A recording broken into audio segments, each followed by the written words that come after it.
अस्सलाम वालेकुम दोस्तों, कैसे हो? मुझे उम्मीद है कि आप सभी सही होंगे। न्यू अपडेट के साथ मैं आपके सामने फिर हाज़िर हो चुके हैं। अगर आप कुवैत में रहते हैं या कुवैत की खबरों से हमेशा के लिए अपडेट रहना चाहते हैं तो ये वीडियो में आपको पूरी इन्फॉर्मेशन मैं आपको देने वाला हूँ। अगर आप किसी भी तरीके से कुवैत के अंदर रहते हैं या बाहर रहते हैं तो ये वीडियो शुरू से लेके आखिर तक ज़रूर देखते रहिएगा। तो चलिए बिना देरी किए वीडियो शुरू करते हैं, लेकिन उससे पहले मैं आपको बता देता हूँ, चैनल पर अगर पहली बार आए हैं तो चैनल को सब्सक्राइब करें और साथ ही साथ बेल आइकन ज़रूर प्रेस कर दें ताकि हमेशा आपको लेटेस्ट अपडेट मिलती रहे और आप हमेशा हमारे साथ में जुड़े रहें। तो सबसे पहले अपडेट की तरफ बढ़ते हैं। काफ़ी बड़ी-बड़ी खबरें मैं आपको बताने वाला हूं जो कि आपको जान लेना ज़रूरी है। सितंबर के महीने में एक अपडेट आई थी जो कोविड-19 को लेकर थी और अगस्त के महीने की जो बताया गया है कि केसेस की जो है केसेस जो है सेम रहे हैं, ना ही ज़्यादा बढ़े हैं सितंबर के महीने में, ना ज़्यादा घटे हैं। यानी कि अगस्त से सितंबर तक सेम ही महीने के महीने रिपोर्ट आई है, तो वो बताए गए हैं। तो ये बड़ी अपडेट थी। अब बढ़ते हैं अगली अपडेट की तरफ। जो अगली अपडेट आ रही है 11 अक्टूबर के बाद जितनी भी गाड़ियां हैं, अगर किसी ने किसी भी तरीके से आपने गाड़ी अलग दे रखी है चलाने के लिए, तो आप अपनी गाड़ी को जो है रजिस्ट्रेशन करा दीजिएगा और अपना मोबाइल नंबर वगैरह, अपने ड्राइवर का मोबाइल नंबर वगैरह वहाँ पे रजिस्टर कराइएगा ताकि जो जीपीएस सिस्टम है वो सभी गाड़ियों के अंदर जो कुवैत के अंदर लग रहा है और जो भी जिस तरीके से जो भी काम करने के लिए आपने अपने ड्राइवर को गाड़ी दे रखी है, तो आप ये काम ज़रूर कीजिएगा। क्योंकि अभी जो है गाड़ी वगैरह काफ़ी ज़्यादा चोरी की जा रही है सऊदी कुवैत के अंदर, तो ये काम ज़रूरी किया जा रहा है। अब बढ़ते हैं अगली अपडेट की तरफ। जो अगली अपडेट आ रही है निकल के, वो आ रही है बिल्डिंग के हवाले से।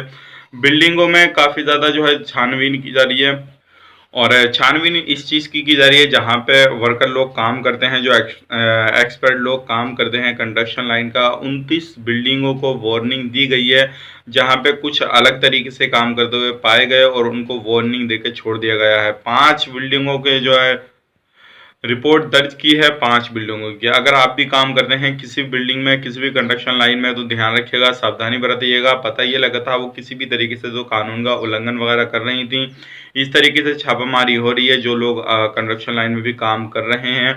तो अगर आप भी कहीं पे भी कैसे भी काम करते हैं तो आपको भी परेशानी आ सकती है। अब बढ़ते हैं अगली अपडेट की तरफ। अगली अपडेट जो आ रही है 14 तारीख के बाद, यानी कि 14 तारीख को फाइनल फैसला लिया जाएगा।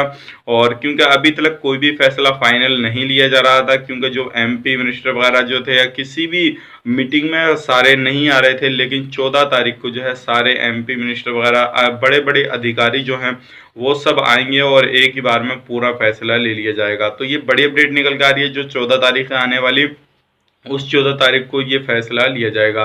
अब देखते हैं 14 तारीख को किस चीज़ पर फैसला लिया जाएगा, कौन सा फैसला लिया जाएगा, लेकिन आपको हम ज़रूर शेयर करेंगे। अगर किसी भी तरीके का कोई भी नया डिसीजन या नई बात आती है निकल के, या नया फैसला लिया जाता है, तो हम आप लोगों तक ज़रूर शेयर करेंगे।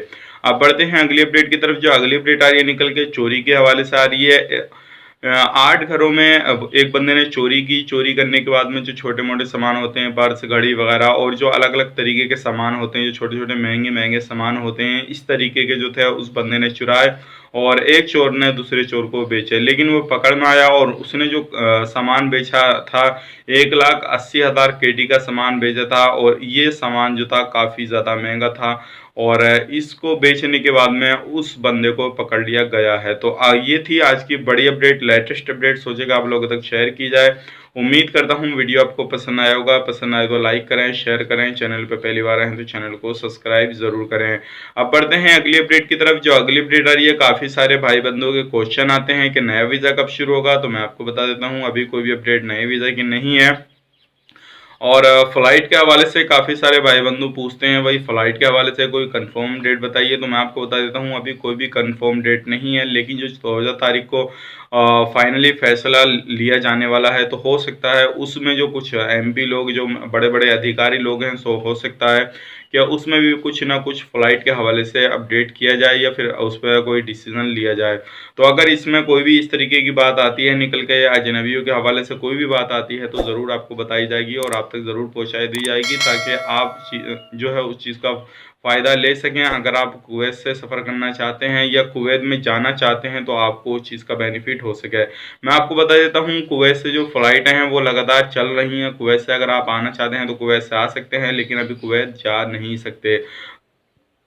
और अभी जो है कुवैत के अंदर काफ़ी अलग-अलग कानून बन रहे हैं, काफ़ी अलग-अलग तरीके के जो नए-नए कानून बन रहे हैं, तो आप भी ध्यान रखिएगा कोई भी कानून ऐसा ना रहे जो क्या आप उसमें खिलाफ़वर्ज़ी करते हुए पाए जाएँ। अगर इस तरीके से कोई भी कानून पाया गया और आप उसके अंतर्गत यानी कि खिलाफ़वर्ज़ी करते हुए पाए गए, तो आप पे काफ़ी ज़्यादा जुर्माना पड़ सकता है।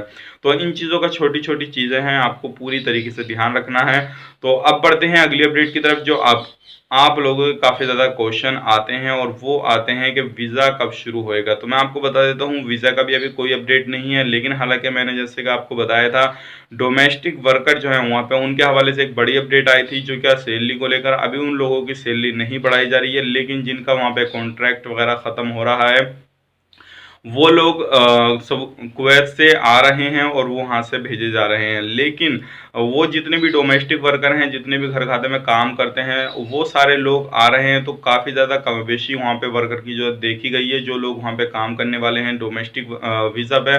तो इस चीज़ को लेकर काफ़ी सारे एमपीओ ने डिसीज़न अभी नहीं लिया है। हो सकता है 14 तारीख को इस बात पर भी डिसीज़न लिया जाए और दूसरे लोगों को और भी वीज़ा इश्यू करने की बात की जाए, क्योंकि सबसे पहला हो सकता है अगर वीज़ा इश्यू होगा तो डोमेस्टिक वर्कर का वीज़ा इश्यू होगा, जो डोमेस्टिक वीज़ा पे जाते हैं उन लोगों का वीज़ा इश्यू होगा।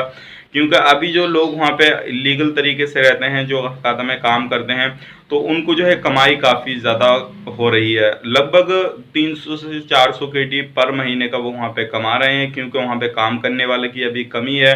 और जब काम करने वाले की कमी है तो एक टाइम में जो है एक बंदा काफ़ी ज़्यादा घरों में काम कर रहा है और वो सब जगह से पैसा कमा रहा है। तो ये सारी चीज़ देखते हुए डोमेस्टिक वर्कर को जो है डोमेस्टिक वीज़ा को जो है वो चालू किया जाएगा, हो सकता है। और ये सारे डिसीज़न जो हैं 14 तारीख को लिए जाएंगे।